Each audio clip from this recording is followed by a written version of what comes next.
Good evening, everyone. You're in the right place at the right time. This is Coast to Coast AM, blasting out of the Mojave Desert like a Scirocco, blazing across the land, slamming into your radio like a supercharged nanoparticle of unobtainium. Greetings from the boldest, bawdiest, most outrageous city in the world, the planetary capital of sun, fun, sin, sex, and secrets, my not-so-humble hometown, Las Vegas, Nevada. My name is George Knapp, your occasional host, designated driver of the airwaves, and moderator of tonight's upcoming cacophonous cavalcade of conversation. What's shaking out there? It is a gorgeous night here in the desert. As I've mentioned way too many times over the years, October is my favorite month to be in Las Vegas. Feels like Hawaii a bit. Just about perfect. Some of you might have been here this weekend for the NASCAR event or the Raiders game or to check out the Sphere, which is amazing. Others might be planning a trip for the upcoming Formula One event. There's always something big going on here. Well, be assured this is the best time of the year to visit. So much for my Chamber of Commerce spiel there. We have some cool content for you tonight, thought-provoking ideas, concepts, technologies that are just around the corner. We all wonder from time to time, what will the future be like? If we could hang on for another, say, 50 years, what level of change might we experience? Well, pretty much everything. We stand on the cusp of some astounding changes, some of them very exciting and brimming with promise, others that look pretty grim for us as a species and for the planet. Jay Ingram is a writer and radio guy from Canada, the author of 19 books, many of them about science and technology. His latest is a broad and fascinating look at what is coming our way soon. Some of the changes are already underway and couldn't be stopped even if we wanted to stop them. His newest work, The Future of Us, is a highly entertaining look at what's just around the corner for us as individuals and as a species. Some of these changes are absolutely jarring. Jay joins us in just a few minutes, and I'm sure many of you will have questions for him as well. Then in the second half, one of the very best, most seasoned UFO investigators in the world. His name is Richard Lang. The last time he was here, we dug into his work attached to OSAP. That was the acronym of the largest known UFO investigation ever funded by the U.S. government. That program led to the creation of the largest UFO database, or rather data warehouse, the largest in the world, and it's one that is currently being used by U.S. government agencies. Richard led a special team within MUFON, but it was under contract to Bigelow Aerospace, which was the contractor for the DIA, the Defense Intelligence Agency. Some of the cases he personally dug into were really bizarre and a little spooky. This time he's back to share his experiences with other first responders, police and fire and emergency folks who might, at one point or another, come face to face with the aftermath of close encounter incidents, some of which have proven to be dangerous to our health. Richard Lang is here 2 hours from now. That should be good. Saw on the news today that television actress Suzanne Summers passed away. She became a star, you might recall, on that sitcom Three's Company many years ago, and later did her own infomercials. She was 76. Webmaster Lex Lonehood and I have pulled together our usual assortment of items and oddities culled from news media around the world. We call it Knapp's News, and you can find it on the Coast to Coast AM website. Among the stories there tonight, a news piece about the spacecraft that is now on its way to rendezvous with a very large metallic asteroid, the value of which in Earth terms is a number so ridiculously large, I'm just going to call it gazillions. More than the entire GNP of the world, I was told. The story we posted sort of explains why those estimates came up with. We also have an essay which asks some huge philosophical questions that spill over into the world of technology. Why does it seem like the universe is tailor-made for the emergence of life? I guess the larger question could be, why is there anything at all? Why is there something instead of nothing? There's an interesting essay which addresses the question of life in the universe. Also, a piece pondering whether we might live in a simulated reality. Maybe all of this is the creation of some nerdy alien teenager on a planet of super beings. We just got to hope he doesn't get ticked off and pull the plug. Our first guest, by the way, has some thoughts on the simulation hypothesis. How would we know? We also have an update on Harvard astronomer Avi Loeb's mission to find and analyze what he suspects are bits from an interstellar visitor. You might recall Dr. Loeb telling us about that project when he was here last month. This is an update on that. And a question you may have never considered, was Dracula a vegan? A New Yorker story digs into that, and a somber story also about what is unfolding right now in our oceans. Those stories and more in Knapp's News. And while you're on the website, check out how to become a Coast Insider. The cost is about 15 cents a day. If you subscribe for a year, gives you access to a huge archive of programs and interviews, including the Art Bell Vault, all of them classics. You can listen anytime you want, as often as you want. It's a good deal. So, too, is a subscription to Beyond Belief. That's George Norrie's television program, wherein George interviews fascinating guests, similar to what he does so well here on the radio. And with that, let's assume the position. Bring in the dog and the cat, put on a pot of joe, slide your bod into those silky jammies and your toes into your best bunny slippers, plop yourself down in a comfy spot, turn down the lights, and turn up the radio, because we're about ready to rumble. In a moment, what does the future hold for all of us? Jay Ingram is here to clue us in. I'm George Knapp, and this is Coast to Coast AM. Welcome back. It sometimes feels like technology is changing so fast that it's impossible for most of us, regular people, to keep up, let alone to comprehend the changes that are unfolding all around us. I mean, just think of the transformations that we've seen in the past 25 years. You didn't always have a cell phone attached to your head. Do you even remember that? You do now, by the way. What else is coming at us like a freight train? Jay Ingram has hosted 2 national science programs in Canada. He's the author of 19 books, which have been translated into 15 languages, including the best-selling 5-volume The Science of Why series. In 2015, he won the Walter C. Alvarez Award from the American Medical Writers Association. From 2005 to 2015, he chaired the Science Communications Program at the Banff Center. He has 6 honorary degrees, lives in Calgary, Alberta. His latest book is The Future of Us. Jay, welcome to Coast to Coast. Hey, I'm having such a good time listening to you run this program. It's really great. Well, we try to have fun here. Your book is so much fun to read, and it's a little scary, too. I'll tell you, I am a bit of a lunkhead when it comes to technology, so I tend to lean toward the view that Skynet is maybe just around the corner, killer robots, evil AI overlords, something like that. They'll keep us all around long enough to maybe work in the lithium mines. Feels like you strike a much more balanced view of the future. I don't know if you have any kids, but if you do, what do you tell them in general about the future? Because a lot of it looks pretty grim. It depends. You know, you really have to kind of take a stance somewhere between optimism and pessimism. We all have to. And, you know, I think I'm an optimist, but I would say it's a little harder to be generally optimistic about the future now than I feel it was, say, 30 years ago. And, you know, I mean, climate change, no matter what you believe is causing it, obviously is having a huge impact, especially where you are in the southern U.S. I mean, the heat is, you know, this past summer was kind of unbearable. We had wildfires all over the place in Canada. And, you know, those things are changing the globe. And it's hard for us to sort of look ahead very far because we're not really built to do that. And if you look ahead really far, you see there are some real risks. And climate change would be one. AI, you know, some people fear it's a real existential threat to us. I don't really think that. But there are good things and there are bad things, and you have to try and anticipate which ones will actually win the game. Climate change is one of those things that, like every other issue, at least in this country, everything is divided along partisan lines. And you know, there's a lot of folks, they stick their fingers in their ears and don't want to hear about it. They don't want to hear anything mentioned about it. They don't believe it's real. And if it is real, we didn't cause it, and there's nothing we can do about it, so move along. You know? Well, you know, that line, we didn't cause it, I think is at the root of a lot of people wanting to plug their ears. Because let's face it, you know, nobody wants to hear that what they're doing is wrong. Nobody wants to hear that some of the things they do are actually causing damage to the planet. I don't want to hear that. There are lots of things that I could and should change. But, you know, the evidence, I mean, it used to be 15 years ago, it all seemed a bit theoretical.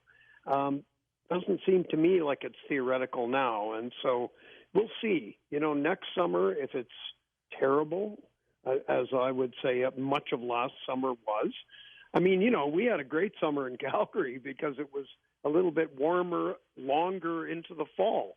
But, it can go from there to being out of control. And here's the thing. The technologies that we have to actually control climate change, really we're not doing the easiest thing, which is cutting our emissions. Instead, we're looking at technologies like capturing the carbon dioxide and burying it deep in the earth so it never comes out again. Those are possible, but it's going to take a long time to get those up and running to the degree that we need them to. So on the one hand, you can be optimistic. Yeah, there's technology, but you've got to be realistic too and say, well, we're looking at decades, and what's going to happen if we keep pumping carbon dioxide into the air through all those decades? It's not going to look good. I'll come back to that conversation a little bit later because you dive into some of the proposed changes to affect climate change, including geoengineering, which has been discussed on this program a bunch of times. In general, though, predictions of the future, they're tough. They're often wrong. You make the point that we really don't do a very good job of looking at the future or considering all the variables. We don't really question whether the things we're about to unleash are good ideas or not, do we? Well, what I think traditionally has been one problem is that people come up with cool science, which leads to cool technology, and because it's so revolutionary, people want to apply it right away, and it's been rare in the past to kind of stand back a step and say, how is this going to impact people, and who's it going to benefit? Is it only going to benefit the rich, or could it possibly benefit everyone? So you look at something like cell phones.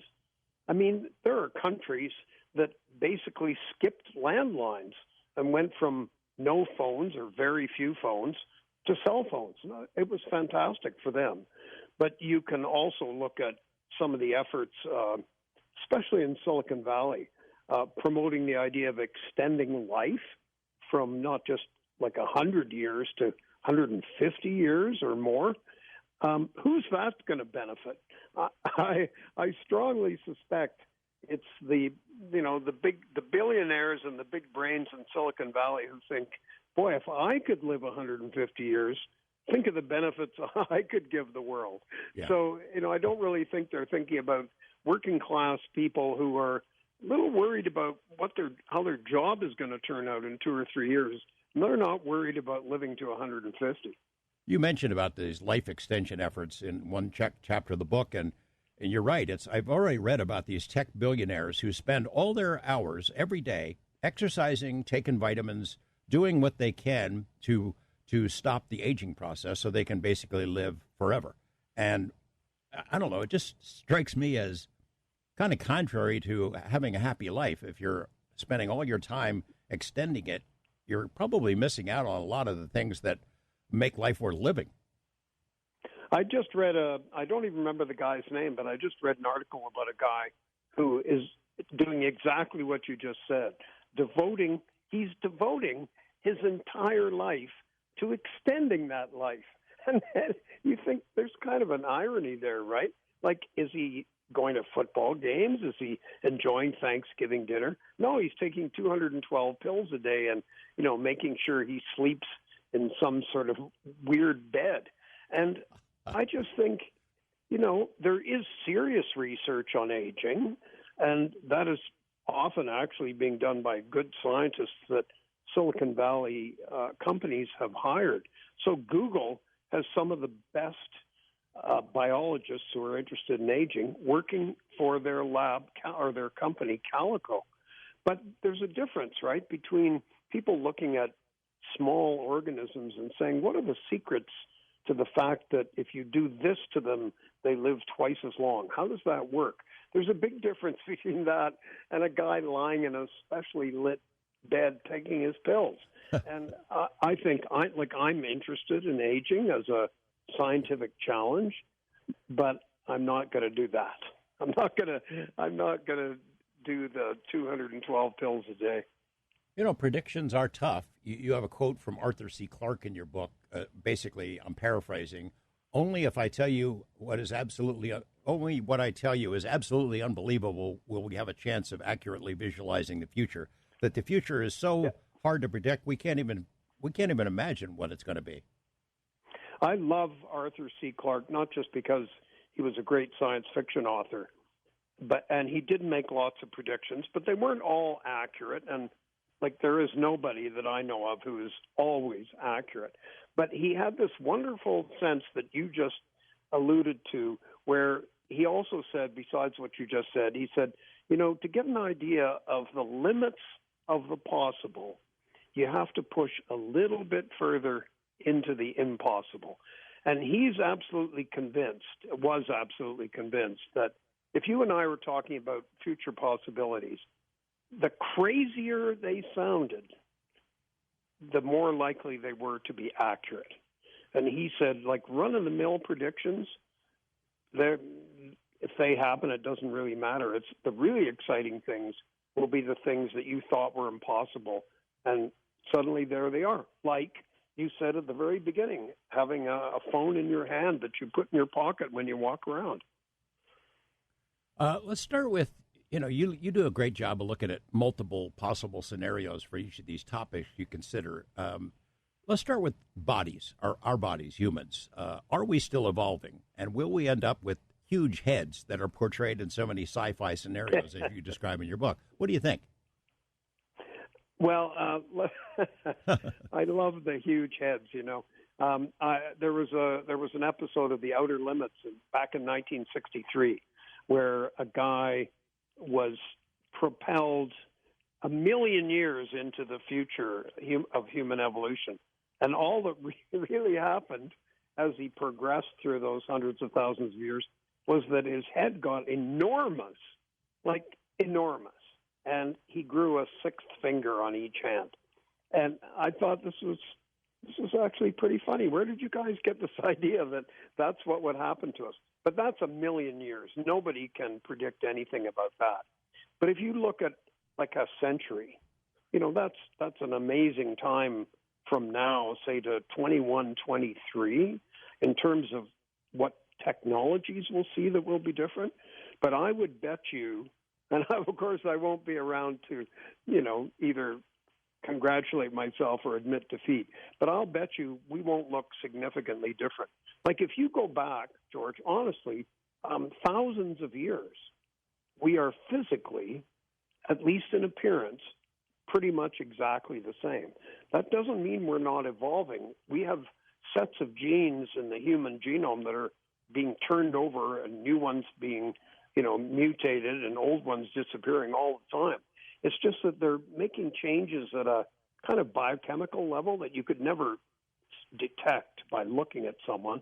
And if you speak about our brains are about the same size now as they were 100,000 years ago. Actually, Neanderthal people had bigger brains than we do. So the idea that as we move into the future, our brains are going to continue getting bigger, there's just no evidence for that. And I think, you can talk about the future without making predictions. The only prediction about humans I would make is we may change chemically. Maybe skin color will change gradually. Who knows? But we're going to look pretty much the same. You have some facts in your book that really jumped out at me. I had no idea. You mentioned that Dutch men are 3 inches taller than Americans, and they used to be a lot shorter in general. What happened there? Well, so nutrition is always part of it. And the Dutch actually had endured a huge famine in World War II. And coming out of that, when nutrition was brought back up to normal levels, they started to grow. And, it's probably true that there was a set of genes circulating in the Netherlands that prompted height. But then as the population changes and a lot of people move from other countries into the Netherlands, actually their height advantage is now starting to shrink.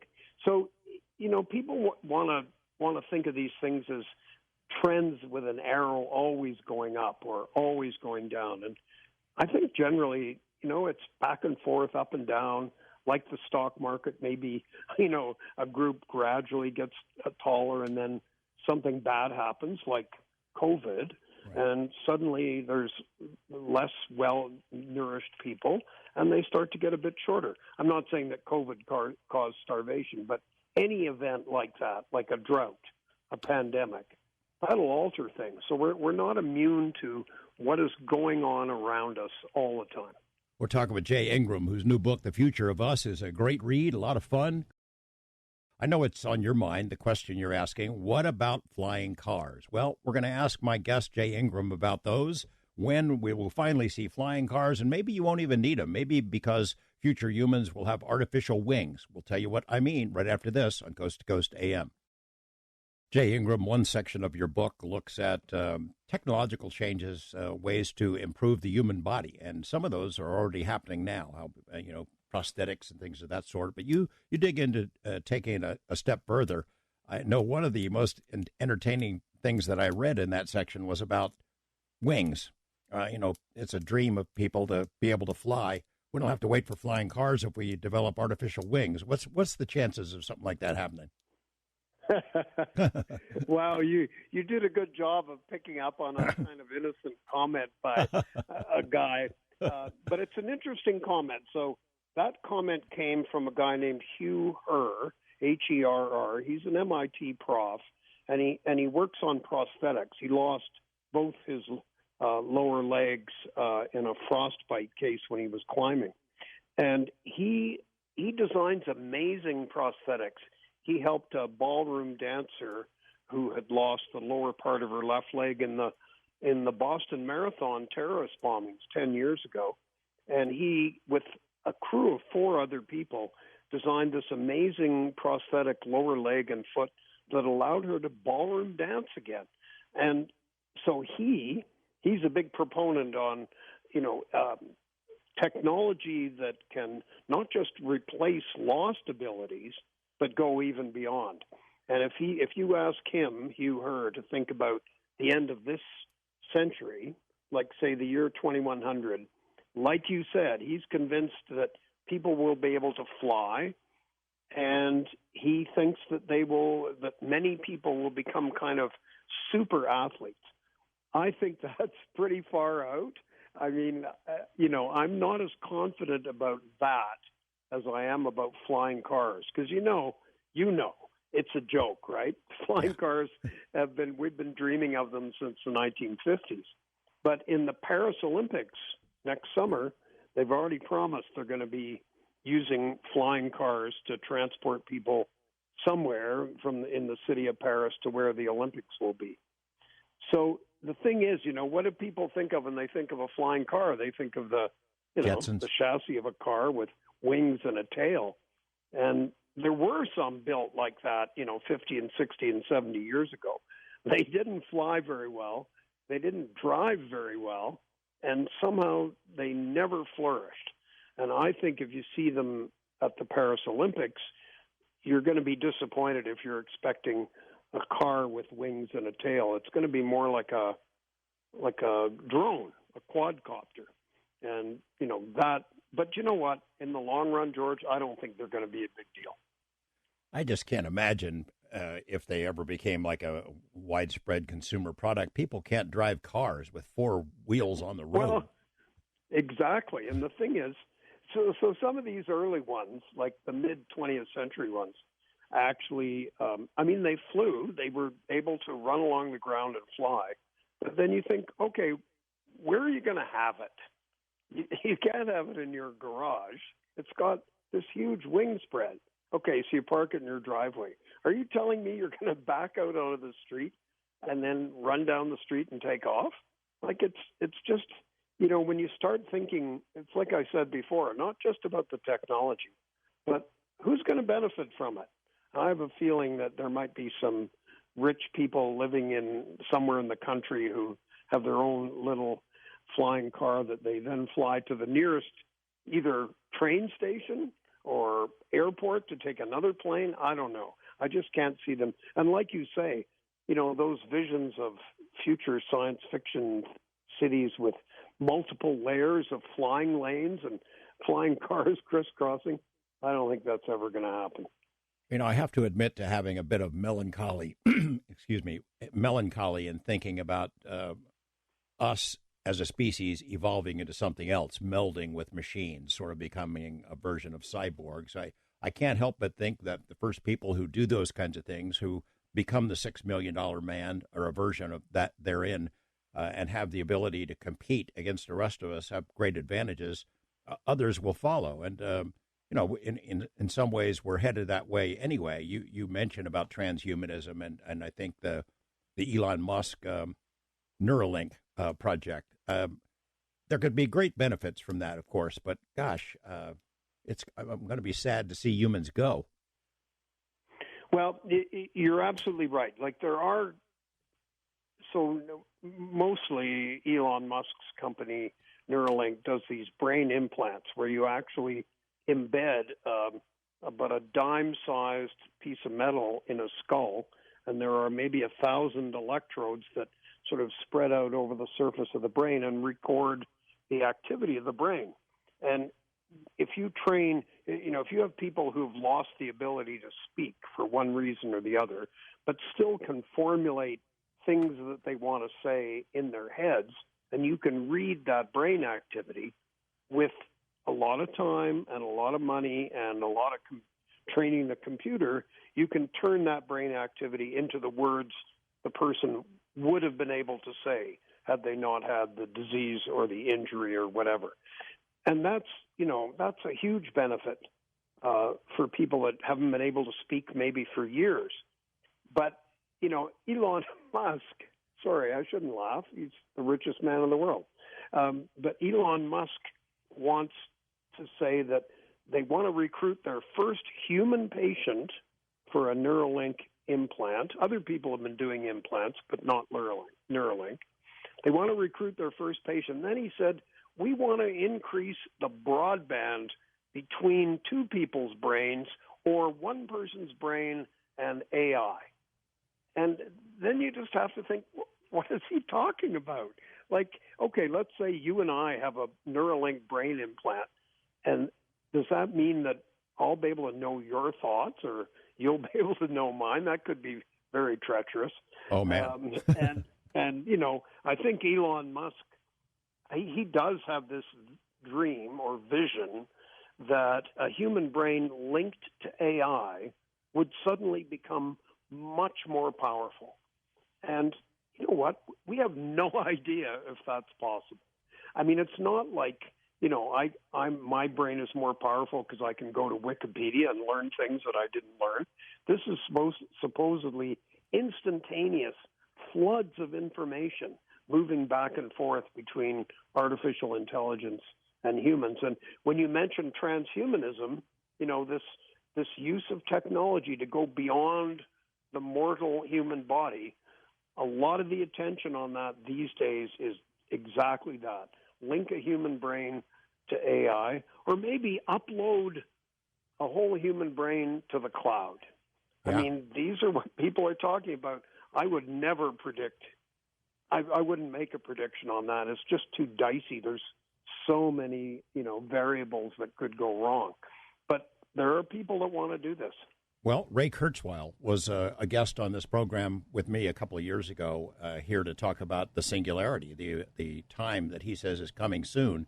And he's one of these guys, a brilliant guy who is taking a bunch of vitamins, trying to hang on long enough till we get to the point where he could essentially upload his brain, his consciousness, into a computer and live on and be basically an eternal digital creature. Would you do that? Would you upload yourself? Would I? Yeah, if you could. Well, I wouldn't say no right off the bat. I think it would. I don't know. It would depend if it was put to me this way. Okay, we're going to upload your brain. If you feel like it didn't work after we did it, that's too bad. Yeah, that's too bad. See, I would then say, no, I don't think so. But if they'd say, look, it's reversible, and we'll have a version of your brain in the cloud, but and you can, but you're going to keep your own. I don't know. I just think it's that same question that I posed before. who's going to have this done? You know, I mean, we're going to have, by 2050, we're going to have 10 billion people on the planet. I don't think very many of them are going to have their brains converted to ones and zeros and uplifted to the cloud. So while it's an entertaining idea, I think the thing that's good about it is that it sparks other related ideas, some of which might be useful. But I'm not going to sit up at night waiting for that to happen. Right. There's a friend of mine who is really a genius in the cutting-edge virtual reality tech and where that's headed. And you touch on it in your book, The Future of Us, the idea of living in a virtual world, the metaverse. I can remember seeing the people reacting to the movie Avatar. They wanted to live on Pandora. They went back to the theater over and over because they wanted to live in that life. And I can imagine a lot of folks who don't like where they live now wanting to live in some virtual world altogether. This guy believed that eventually we could do everything in the virtual world that we can do in the physical world, and it might lead to a new avenue for eventual evolution. We could evolve into a species that isn't physical at all. You ready to go there? Yeah, Talk about that? Well, I actually think here's what part of that I think probably is already happening and will happen, and that is the ability to simulate a world just with technology. So I'm sitting talking to you, but if I had the right kind of gear, and it's not going to be clumsy, VR helmets or anything like that, and it's going to input more senses than just visual and auditory, but also smells and touch and everything else. If you could have that kind of information coming in, and that was 95% of your sensory input was digital, then I don't see why. I don't think that's impossible at all, and I don't see why you couldn't say take a trip to the Serengeti and be on a safari and have an utterly convincing surround that is indistinguishable from actually being on the Serengeti. I think that's going to happen. But of course, and you hinted at this a while ago, that does lead to the idea of are we living in a computer simulation, an idea that I love to think about and talk about. Well, let's jump into it then. We can do it here. It is a fascinating question. I guess the bottom line would be, what difference would it make? There's nothing you could do about it.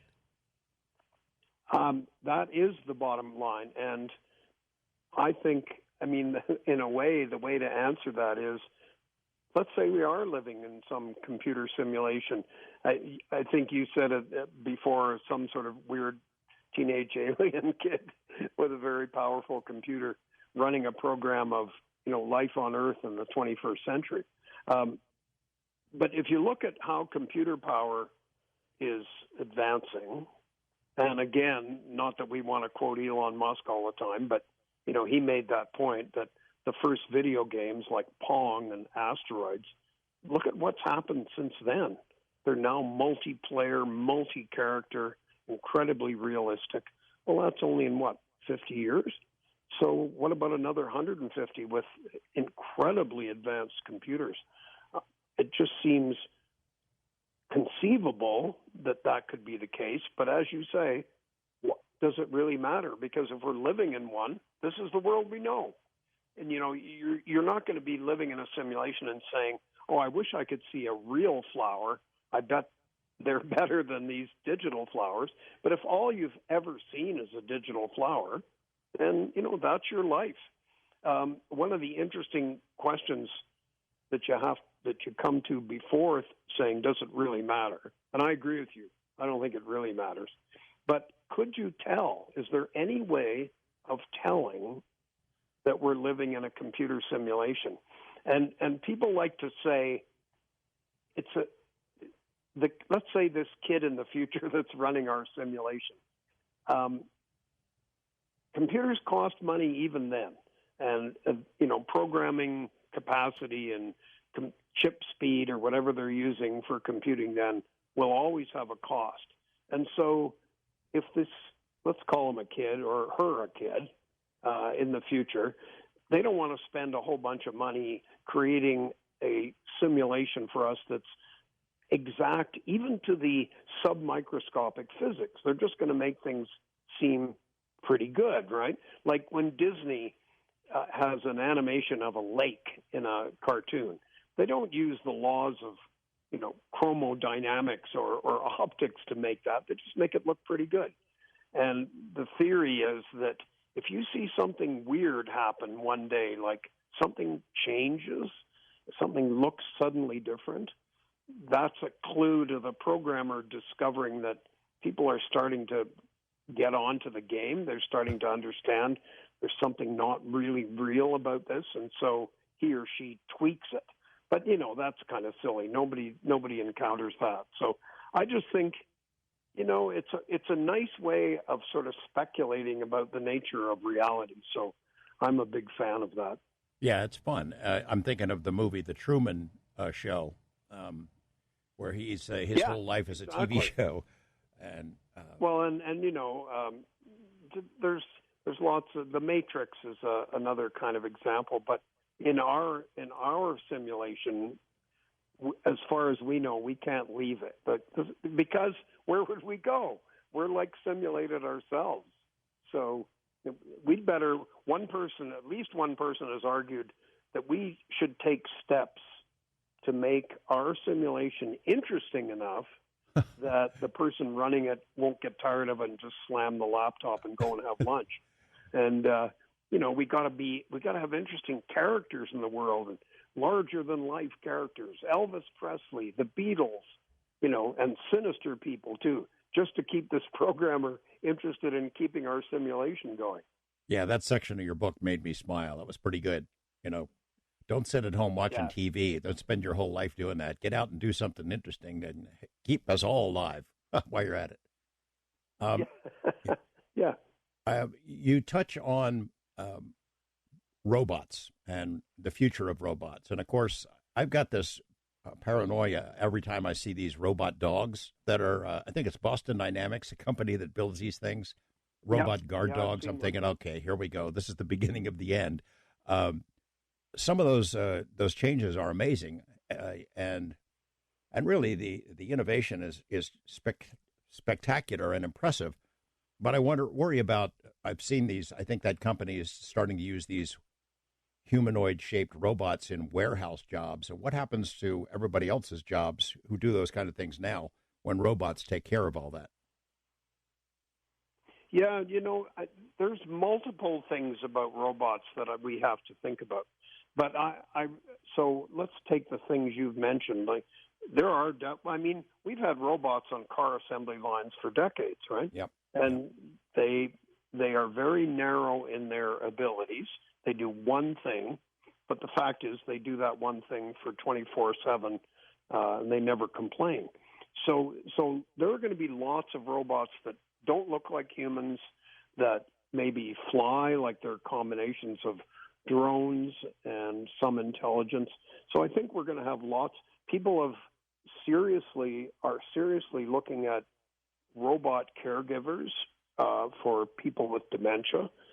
And I mean in a good sense, not in a sort of morbid, weird sense, but just if somebody has dementia and has no family, and you've got a convincing humanoid that will talk to them, will spend time with them, give them companionship, I don't see anything wrong with that.